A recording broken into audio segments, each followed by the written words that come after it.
So today I wanted to talk about enzymes. Enzymes are proteins that carry out chemical reactions in your body.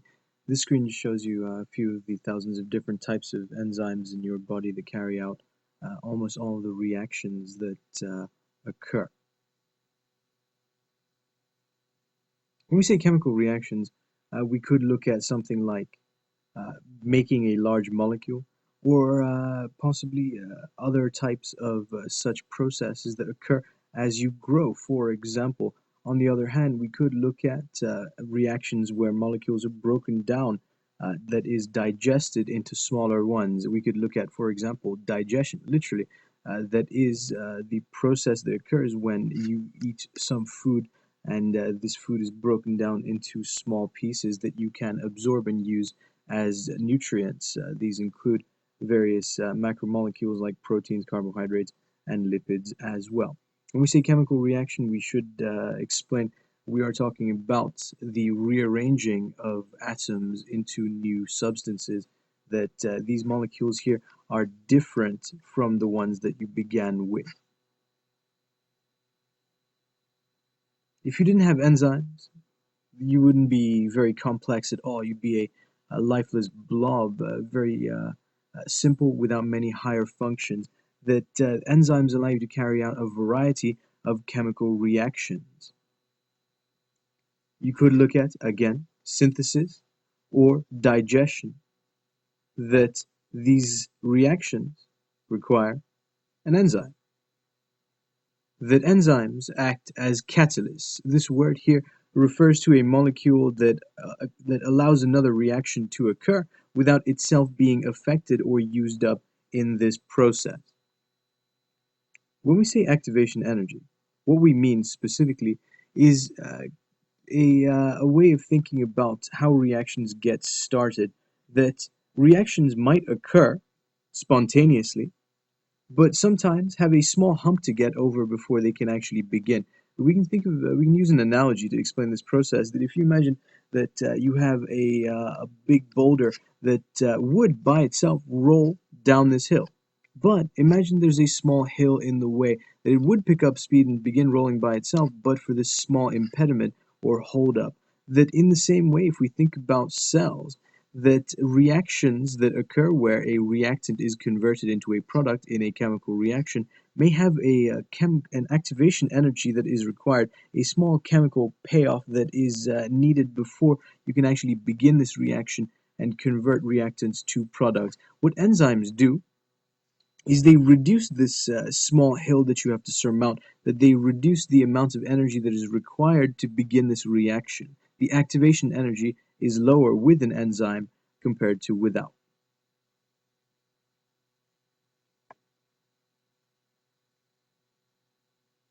What we see here is a reaction that really is very unlikely to occur. What we have are two amino acids, alanines, shown here, which react with each other, releasing water in the process, and combine. This process, if you imagine repeated over a long time, over a long period, and using many of these molecules, would result in a long series of amino acids or protein. The thing is, these molecules have to come together in such unlikely ways where specific parts have to interact with each other and react in order to actually form this bond between these two. What an enzyme does is it has a region where these molecules come together in their specific orientation, that this makes the reaction more likely to occur compared to otherwise. That this reaction here may not happen because as these molecules are moving around in solution, they might bump in the wrong way. That, let's say, these two nitrogens bump into each other rather than this carbon and this nitrogen, and as a result it might not occur most of the time. But with an enzyme might bring these together in such a way that this reaction is going to happen.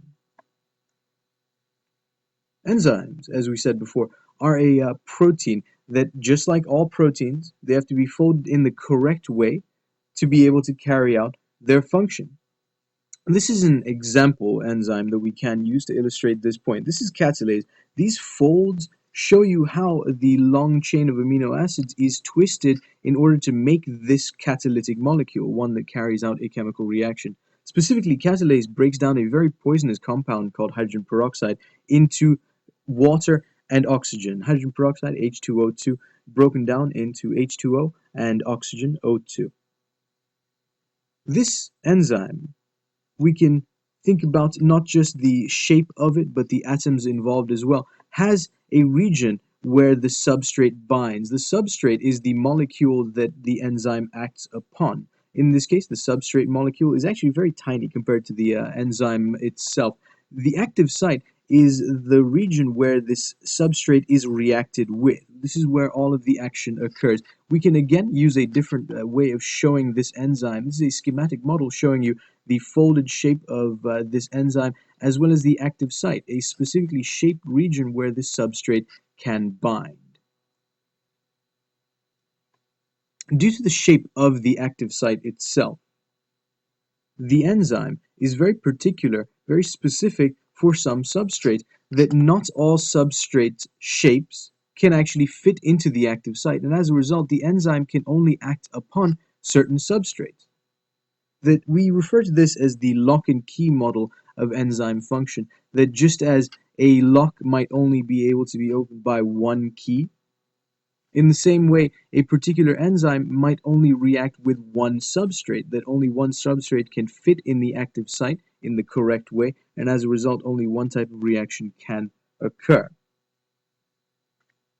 Let's look at some example enzymes that you have in your body. This first one is called sucrase. These enzymes, as it's noted up here, are named for the reactions they occur. This makes it easy to figure out what they do. Sucrase, for example, as the name implies, breaks down sucrose. Sucrose is another name for table sugar. It is a disaccharide made of two-component monosaccharide sugars. In this case, it is glucose and fructose stuck together. So, this enzyme binds sucrose, then breaks it down and releases the products that can be used for further reactions. Another enzyme we can consider is proteinase. As the name implies, it makes large protein. What we see is these amino acids, just as we saw earlier with alanine, they fit into the active site, and the enzyme actually makes a bond between these two and releases this diamino acid, or dipeptide as it's called, which can then participate in further reactions of its own. As we can see here, all enzymes, by the way, end in ASE, that both sucrase and proteinases are enzymes. You know this because of the ASE ending. Enzymes are continually reused as well, that as we can see here, you have the enzyme, you have a substrate molecule which binds with the active site, the reaction occurs, and the products are released.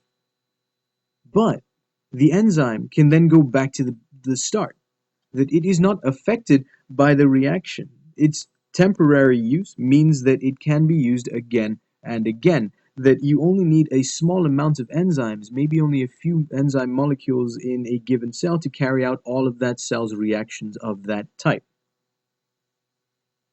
There are various environmental factors that affect enzyme function. As well, the structure of the enzyme is very important. Just as with all proteins, the folded shape of the enzyme is very important in allowing it to carry out its function. So, anything that affects the structure will affect the function of an enzyme. The first thing we can consider is something like the order of amino acids.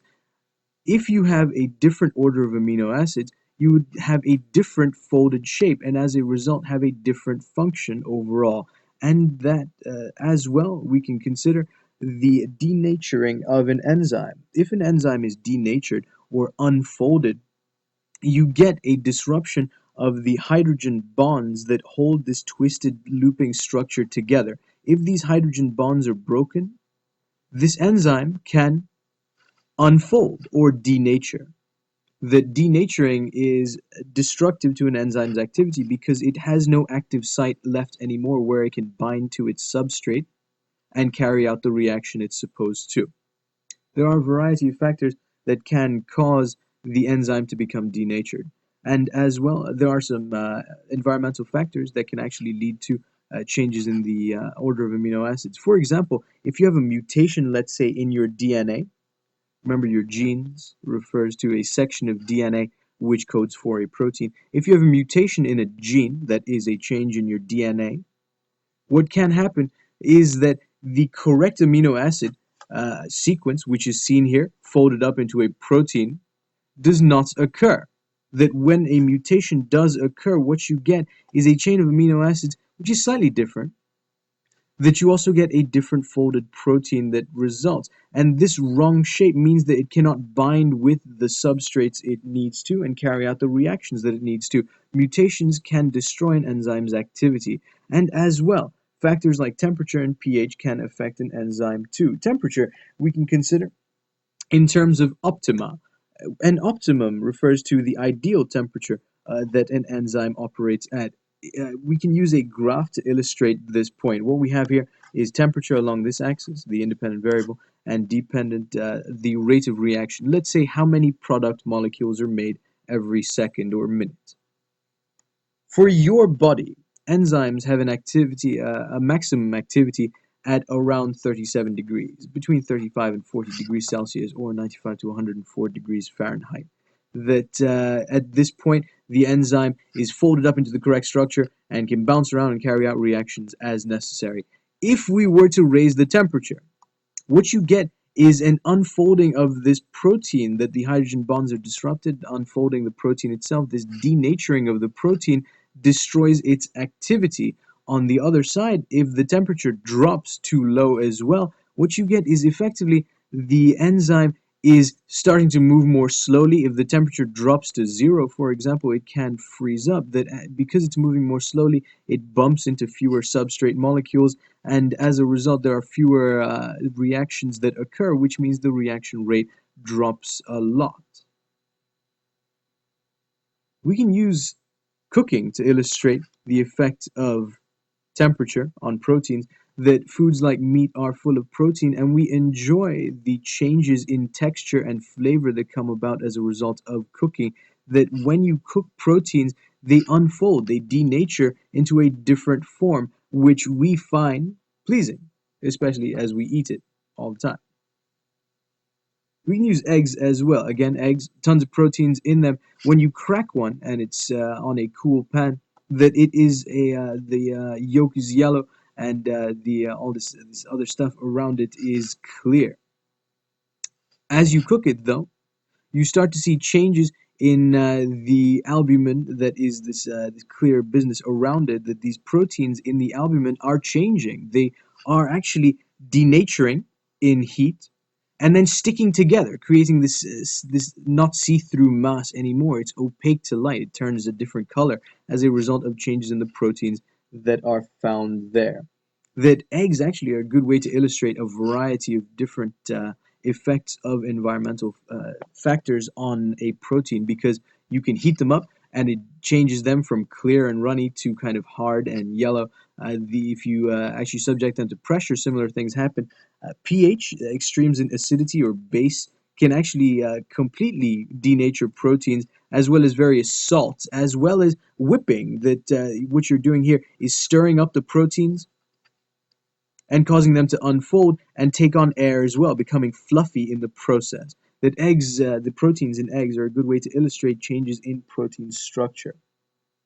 The last thing we can come to as well that also affects a protein's structure and function is pH. That you might have in the past had ceviche, which is a dish from Central and South America, which is made from fresh raw fish with citrus, that is lemon juice or something similar on it. That what you get when you add lemon juice to meat, you unfold these proteins and cause an effect that is similar to cooking. That adding lemon juice to meat is causes the same kind of reaction as does cooking too. Again, we can use a handy graph to illustrate the changes in an enzyme's reaction rates as pH changes. That you have different enzymes in your body that have different optima of pH. If you, let's say, have skin cells that are at pH 7, their enzymes work very well at pH 7. But enzymes that work in your stomach, like pepsin, for example, which breaks down proteins, have an optimum that is much lower. On the other side, trypsin, an intestinal enzyme, has an activity at a much higher pH, pH 8. So, in summary, what's so important about an enzyme is its shape.